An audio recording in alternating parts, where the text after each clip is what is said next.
senja di benteng usia.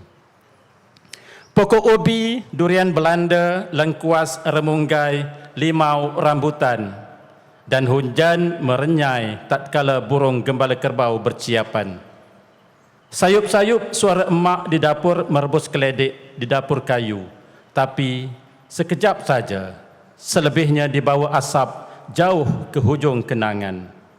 Duduklah engkau di beranda baru, tak akan lagi ada sahutan dari jiran bertanya, bila kamu sampai?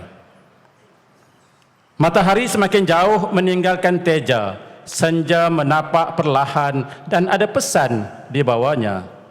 Kamu tidak akan berlama di sini, gelap nanti, hilanglah kelibat, tak ada panggilan dan sanjungan. Hadapilah peta keabadian, kampung ini akan dijaga pengganti, jangan kau harapkan namamu disebut lagi.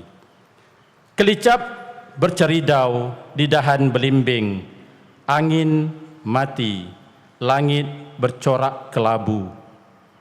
Pokok ubi, durian Belanda, lengkuas, remunggai, limau dan rambutan tetap di situ membisu. Hanya gempita di dada meletus-letus, bagai buih rebusan keledek, emak di dapur kayu. Sekian, Assalamualaikum warahmatullahi wabarakatuh.